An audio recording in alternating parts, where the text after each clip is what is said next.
जय गुरु जी। संगत जी, अनंतम अनंतम शुक्राना गुरु जी। ओम नमः शिवाय, शिव जी सदा सहाय। ओम नमः शिवाय, गुरु जी सदा सहाय।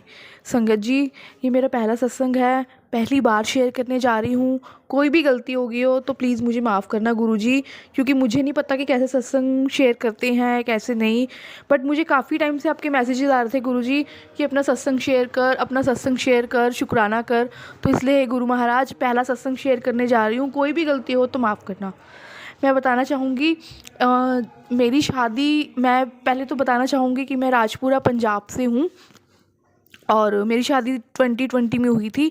21 के अंदर मैं अपनी नंद के घर गई थी, तो वो मुझे अपनी देवरानी के घर लेकर गई। तो जो उनकी देवरानी है वो मुझे उन्होंने मुझे गुरुजी के बारे में बताया कि आप गुरुजी को मानो, मतलब ऐसे ऐसे। तो मैंने इतना ध्यान नहीं दिया, मतलब मुझे लगा कि नहीं नॉर्मल ऐसी ही है जैसे। लेकिन मैं जब उनके मंदिर में गई ना, मैं थोड़ी सी इमोशनल सी हो गई थी, लेकिन मैंने ध्यान नहीं दिया फिर भी। फिर उसके बाद ना मेरी जो भांजी है वो बोलती कि मामी मेरी ना ताई जी ने ना, सॉरी चाची जी ने ना सत्संग कराया है गुरुजी का, तो उसने मुझे वीडियो भेजी। तो उसमें ना सिंपल सोफ़ा लगा हुआ था और ऐसे ही सत्संग चल रहा था। तो मैंने कहा ऐसे कैसे सत्संग होता है। तो मतलब मैंने तब भी इग्नोर किया, मैंने इन चीज़ों की तरफ ध्यान ही नहीं दिया कि ऐसे कैसे सत्संग होता है। लेकिन नहीं, मुझे कुछ नहीं पता था, बिल्कुल रॉन्ग थी मैं, मुझे कुछ नहीं पता था। उसके बाद 2023 के अंदर अप्रैल 2023 के अंदर मेरी नंद ने मुझे, जो शिवाली आंटी हैं, उन्होंने मुझे गुरुजी से जोड़ा। सबसे पहले उनका मैं तहे दिल से शुक्राना करती हूँ, अनंतम अनंतम शुक्राना, जो उन्होंने मुझे गुरुजी से जोड़ा। कैसे, वो हमारे घर आई और मतलब तो ऐसे ही मैं उनके घर गई और उन्होंने मुझे ना गुरुजी का स्वरूप दिया और चरण स्वरूप दिया। तो वो कहती है अपने घर ले जाना। मैंने कहा चलो ठीक है। मैं अपने घर आ रही थी, राजपुर आना था, बस में उतरना था, लेकिन मैं अम्बाला उतर गई क्योंकि अम्बाला में मेरा मायका है, तो मैं अम्बाला चली गई। तो मेरे को गुरुजी का मैसेज आया कि मैं तेरे घर ना परसों आऊँगा, क्योंकि मुझे 2 दिन के बाद ही जाना था राजपुरा, क्योंकि मैं लुधियाना से अम्बाला आ रही थी। तो मतलब फिर राजपुरा मुझे 2 दिन के बाद ही जाना था। तो गुरुजी का मुझे मैसेज आता है इंस्टाग्राम पे कि मैं तेरे घर 2 दिन बाद आऊँगा। मैं शॉक्ड कि मैंने भी 2 दिन बाद ही जाना है राजपुरा, तो सच में मैसेज भी यही आया कि 2 दिन बाद तेरे घर आऊँगा। मैंने तब भी ध्यान नहीं दिया इन बातों की तरफ।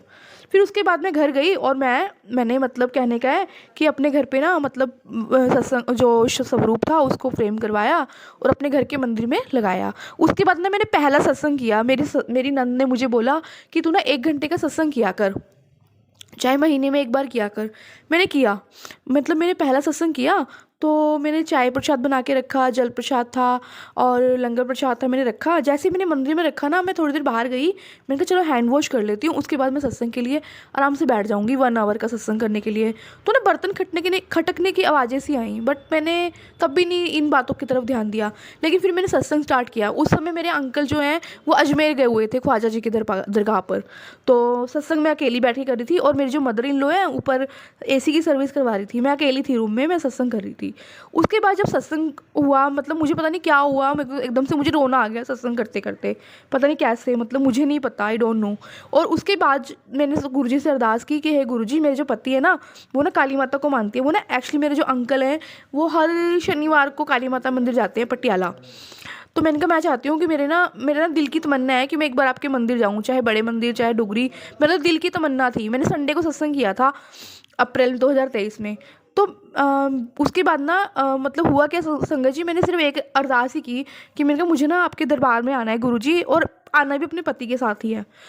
तो उसके बाद क्या चमत्कार हुआ गुरुजी, अपने आप ही मेरे हस्बैंड खुद मुझे बोलते कि चल तुझे डुगरी लेके चलता हूँ।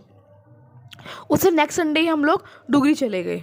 चलो गुरुजी, हम लोग गुरुजी के आशीर्वाद से, शुक्राना गुरुजी, हम लोग डुगरी गए। डुगरी में हमने माथा टेका और वहाँ पे बहुत भीड़ थी, मतलब बहुत संगत थी। मुझे ये था कि कहीं मेरे अंकल ये ना बोले कि कहाँ ले आई मुझे, इतनी भीड़ है ये वो, लेकिन नहीं, गुरुजी के आशीर्वाद से मेरे हस्बैंड बिल्कुल चुप रहे, उनका मन वहाँ पे लगा, उन्हें अच्छा लगा। तो हमने वहाँ पे माथा टेका। उसके बाद ना हम लोगों ने लंगर प्रसाद किया। लंगर प्रसाद करते करते ना वहाँ पे ना मैंने ऐसे ही ना, एक छोटा सा बच्चा बैठा था, बेबी बॉय था, वो बिल्कुल मेरे साथ में बैठा हुआ था, वो लंगर प्रसाद खा रहा था। ऐसी कोई जल प्रसाद की बात चल रही थी, तो वो कहता है ये जल प्रसाद है, इससे हाथ नहीं धोते, ऐसी बातें कर रहा था वो बच्चा। तो मेरे मन में ना वैसे ही एक ख्याल आया कि अगर मेरे घर बेटा हुआ ना, मैंने अपने पति को बोला कि अगर मेरे घर बेटा हुआ ना तो उसका नाम मैं रुद्र रखूँगी। तो उसके बाद संगत जी हम लोग घर आ गए। घर आने के बाद क्या हुआ, मुझे मतलब मैं घर पर आई और मैंने घर के अंदर आके अपने मंदिर में माथा टेका। तो मैंने देखा जो गुरुजी का स्वरूप है ना, उसके ऊपर ना हल्का सा ना कुछ लगा हुआ था। मुझे नहीं पता था कि इसको अमृत वर्षा बोलते हैं। मुझे बिल्कुल भी नहीं पता था गुरुजी के बारे में, उस वक्त मुझे इतना नहीं पता था। मैंने सबसे पहले अपनी नंद को वीडियो कॉल की, वो सो रही थी। उनके मेरे भांजे ने, इशित ने फ़ोन उठाया और बोलता कि मामी मम्मा तो सो रहे हैं। तो मैंने फिर फ़ोन काट दिया। फिर मैंने अपनी मम्मी को फ़ोन किया, अम्बाले वाली मम्मी को। तो उन्होंने फ़ोन उठाया तो उन्होंने बोला कि ईशा ये तो अमृत वर्षा ही है। मैंने तब भी नहीं ध्यान मतलब इतना वो किया। फिर मैंने दोबारा अपनी नंद को फ़ोन किया और उनको उठवाया मतलब। तो उन्होंने देखा, वो कहती सच में ईशा ये अमृत वर्षा ही है।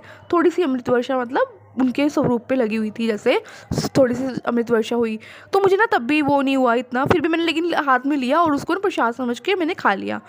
उसके बाद क्या हुआ संगत जी, आप यकीन नहीं मानोगे, मुझे एक हफ्ते के बाद ही मुझे गुड न्यूज़ मिली कि 9 मई 2000 मतलब हाँ हुआ क्या, 8 मई को मेरी जॉब चली गई।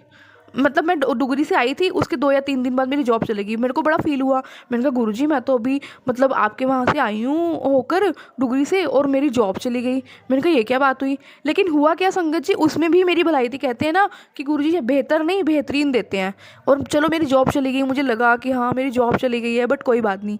मुझे उसके नेक्स्ट डे ही जॉब, आज जैसे मेरी 8 मई को मेरी जॉब गई, शाम को मुझे जॉब से पता लगा कि आप मतलब हम ना कंपनी कहीं और शिफ्ट कर रहे हैं, तो आप छोड़ दो, मतलब हम नहीं आगे फॉरवर्ड करेंगे। तो मेरे को उन्होंने सैलरी पकड़ा दी मेरे हाथ में और मैं घर आ गई 8 मई 2023 को। 8 मई को ही मुझे शाम को पता लगा कि आई एम प्रेग्नेंट। बट फिर भी मुझे ना मतलब कन्फ्यूज़न थी, क्योंकि घर में ही चेक किया तो मुझे कन्फ्यूज़न थी। तो मैंने क्या किया, मैं डॉक्टर के पास गई, अम्बाला में आई, और वहाँ पे मैंने डॉक्टर से कंसर्न किया। तो वहाँ पे रिज़ल्ट पॉजिटिव 9 मई 2023 को। उसके बाद मैं अम्बाला ही थी अपनी मम्मा के घर। उसके बाद ना हुआ क्या, क्योंकि मेरा एक पहले केस ख़राब हो चुका था, तो मुझे डर था कि इस बार ऐसा कुछ ना हो। तो इसी बीच ना जब मुझे 1 से 1.5 महीना हो गया था प्रेगनेंसी में, तो हमें पता लगा कि राजपुरी के अंदर ना अमृत वर्षा हो रही है, भाई मतीदास कॉलोनी के अंदर। तो मैं, मेरी भाभी, मेरे मम्मा पापा, हम सब ना गए वहाँ पर, माथा टेका। तो मैंने गुरुजी से अरदास की कि हे गुरु महाराज, इस बार आपने जो बेबी दिया है ना मुझे, ये बिल्कुल सही सलामत हो, चाहे बेटी हो चाहे बेटा हो, बस सही सलामत हो जाए और स्वस्थ हष्ट पुष्ट हो। तो उसके बाद मैंने माथा टेका ही। उसके बाद ही मैं क्या देखती हूँ, जहाँ पे गुरुजी का स्वरूप है ना, जिनके घर में अमृत वर्षा हो रही थी, वहाँ पे बिल्कुल सामने लिखा हुआ था बेस्ट मोम। वो मुझे मेरे क्वेश्चन का आंसर मिला कि इस बार सब ठीक ही होगा। मेरे को मेरे दिल ने मतलब मुझे मिला आंसर, बस मेरे दिल जानता है। उसके बाद क्या हुआ, मैं घर आ गई। फिर 3 महीने के बाद ना फिर मेरा स्कैन हुआ, उसमें पता लगा कि मेरा जो फूड पाइप है ना, उससे ना बच्चे को खाना कम मिल रहा है। तो उसमें डॉक्टर ने बोला कि आपको बहुत ज़्यादा रेस्ट की ज़रूरत है, मतलब ज़्यादा घूमना फिरना नहीं है, चलना फिरना नहीं है। मेरे मन में फिर डर बैठ गया, लेकिन फिर मुझे था पूरा विश्वास अपने गुरु पर। मैंने कहा इस बार गुरुजी कुछ भी बुरा नहीं होने देंगे, क्योंकि गुरुजी वो चीज़ देते हैं जो बेहतर नहीं बेहतरीन होती है हमारे लिए। चलो जी, उसके बाद लेकिन मैं हर महीने सत्संग करने लग गई गुरुजी के। मैंने यूट्यूब चलाना और अपना हलवा प्रसाद, कड़ा प्रसाद, मतलब लंगर प्रसाद बनाना, और मैंने सत्संग करना स्टार्ट कर दिया। महीने में एक बार सत्संग मैं करती ही करती हूँ। उसके बाद ना मुझे गुरुजी के ना मैसेजेस आने लग गए। एक बार दिवाली पे मैसेज आया कि मैं तेरे घर आऊँगा, मैं तेरे घर आऊँगा।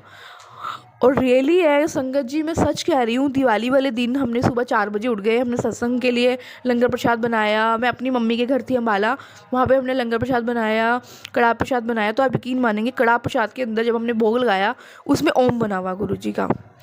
शुक्राना गुरुजी, शुक्राना अनंतम अनंतम, शुक्राना गुरुजी।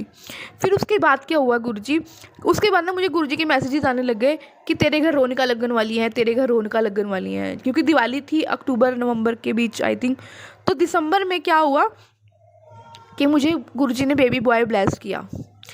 और जब मैं डिलीवरी के लिए जाने लगी हॉस्पिटल, तब भी मैंने बोला, मैं जब भी कभी भी मैं जाती थी ना, जब मैं डॉक्टर के पास जाती थी ना अगर चेकअप के लिए, तब भी मैं यही बोलती थी कि गुरुजी प्लीज़ मेरे साथ चलो। डॉक्टर के पास भी जाती थी तब भी यही बोलती थी कि गुरुजी मेरे साथ चलो। तब भी ना कोई गाड़ी, एक्टिवा, कुछ ना कुछ ऐसा जरूर मिलता था, उस पर लिखा होता था ब्लेसिंग ऑलवेज गुरुजी। तो जब जिस दिन मेरी डिलीवरी होनी थी ना, रात को 12 दिसंबर 2023 की बात है, हम लोग रात को निकले 10 साढ़े 10 बजे, और मतलब 11 साढ़े 11 का टाइम था, सॉरी संगत जी, 11 साढ़े 11 का टाइम था। मैंने कहा गुरुजी मेरे साथ चलो डिलीवरी के, जब मेरा डिलीवरी होने थे बेबी की। तो आप यकीन मानेंगे संगत जी, रात को साढ़े 11 का टाइम था। हमारी गाड़ी के आगे आगे एक गाड़ी जा रही थी, उसके ऊपर लिखा हुआ था गुरुजी। मैंने कहा जय गुरुजी, शुक्राना गुरुजी कि गुरुजी मेरे साथ हैं। उसके बाद हमें एक बेबी बॉय, फिर मेरे दिल की तमन्ना थी कि जब मेरे बेबी हो ना, उस वक्त ना गुरबाणी चल रही हो, मेरे दिल की तमन्ना थी। और हुआ क्या, गुरुजी के आशीर्वाद से मेरा बेबी सुबह हुआ। और उस समय जो डॉक्टर थी, डॉक्टर खुराना अम्बाला के अंदर, उन्होंने भी ना शब्द गुरबानी चला रखी थी डिलीवरी रूम के अंदर। तो मेरी वो भी तमन्ना पूरी हो गई। और फिर जब बेबी हुआ तो डॉक्टर ने बताया कि आपको बेबी बॉय हुआ है। मैंने उसी वक्त बोला, हे मेरे गुरु महाराज, शुक्राना आपका, बहुत बहुत शुक्राना, बहुत लख लख शुक्राना। मतलब कहने का मतलब ये है कि गुरुजी की महिमा इतनी अपरंपार है, हम बता ही नहीं सकते। फिर उसके बाद मुझे गुरुजी के ना काफ़ी टाइम से मैसेजेस आ रहे थे कि अपना सत्संग शेयर कर, अपना सत्संग शेयर कर। मुझे समझ नहीं आ रहा था। फिर मैंने एक सत्संग अटेंड किया था उषा आंटी के घर। तो मुझे लगा कि मैं वहाँ पे अपना सत्संग शेयर कर देती हूँ।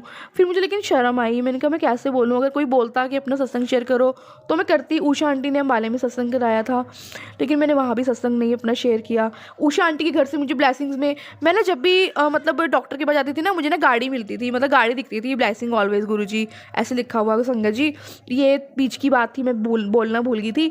हमेशा मुझे गाड़ी मिलती थी कि ब्लेसिंग ऑलवेज गुरुजी लिखा होता था उस पर। तो मैं कहती थी गुरुजी हमें कब गाड़ी देंगे, हमें कौन सी गाड़ी देंगे। तो उसी दिन आप यकीन मानेंगे, गुरुजी की मतलब ना 7 दिसंबर का दिन था, 7 दिसंबर 2023। उस दिन ना मुझे ना किसी के घर सत्संग था, उषा आंटी के घर ही सत्संग था। मुझे वहाँ से ना ब्लेसिंग्स के रूप में एक कीरिंग मिला, उसके ऊपर गुरुजी की स्वरूप बना हुआ है और स्टिकर मिला। मैंने दिल की तमन्ना है कि जब भी मुझे मतलब गाड़ी मिले ना, तो मैंने उसके पीछे स्टिकर जैसे लगा होता है ना गुरुजी का, मुझे वो है कि मुझे लगवाना है अपनी गाड़ी पे। तो आप यकीन मानोगे संगत जी, 7 दिसंबर, और गुरुजी का फेवरेट नंबर 7 ही है ना। तो मतलब कहने का मतलब है कि 7 दिसंबर को मुझे ना ब्लेसिंग्स में स्टिकर मिला जिस पे गुरुजी लिखा हुआ है, और कीरिंग मिला और टॉफ़ी प्रसाद मिला। तो मैंने अभी भी वो संभाल के रखा हुआ है। अब जब भी गुरुजी मतलब हमें ब्लेसिंग देंगे गाड़ी, तो वो मेरे स्टिकर और वो कीरिंग वही यूज़ करना है। तो मतलब कहने का ये है कि गुरु महाराज की कृपा मेरे ऊपर इतनी रही है कि, और गुरु महाराज ऐसी अपनी कृपा मुझ पे बनाए रखें, मेरे पति के कामकाज में बरकत डालें। जो बच्चा उन्होंने हमें ब्लेस किया है उसको कुसंगति से बचाएं, अच्छी संगत बख्शें, स्वस्थ हष्पुष्ट स्वास्थ्य बख्शें। गुरु जी का अनंतम अनंतम अनंतम शुक्राना है गुरु महाराज। जिनके बेबी नहीं है उनको बेबी देना, जिनको धन नहीं है उनको धन देना, सबको सुख शांति देना, सबकी झोलियाँ खुशी से भरना। गुरु महाराज ये मेरा पहला सत्संग था। आप कब से कह रहे थे कि शुक्राना कर शुक्राना कर, तो मैं कहती थी कि मैं शुक्राना तो करती हूँ। अगर मुझे इंस्टाग्राम पे भी कोई भी मैसेज आता है या फेसबुक पे भी आता है तब भी मैं शुक्राना लिखती हूँ। तो मैंने कहा फिर गुरुजी के बार बार मैसेज क्यों आ रहे हैं कि तूने अभी तक शुक्राना नहीं किया, तूने अभी तक शुक्राना नहीं किया। मैंने आज अभी थोड़ी देर पहले ही 10 या 15 मिनट पहले एक सत्संग सुना यूट्यूब पर। उसका मतलब ये था कि शुक्राना का मतलब कि अपना सत्संग शेयर कर। तो हे गुरु महाराज उसके लिए मुझे क्षमा करना, मैंने अपना सत्संग शेयर करने में देरी कर दी। आज मैं अपना सत्संग शेयर किया है संगत के साथ। कोई गलती हो गई हो मुझसे बोलने में सत्संग में तो मुझे माफ़ करना प्लीज़ गुरुजी, और आगे भी मुझे अच्छी सद्बुद्धि देना कि आगे में मैं आपका अच्छे अच्छे सत्संग ऐसे ही शेयर करते रहूँ। जय गुरुजी, शुक्राना गुरुजी। ओम नमः शिवाय, शिवजी सदा सहाय। ओम नमः शिवाय, गुरुजी सदा सहाय। जय गुरुजी।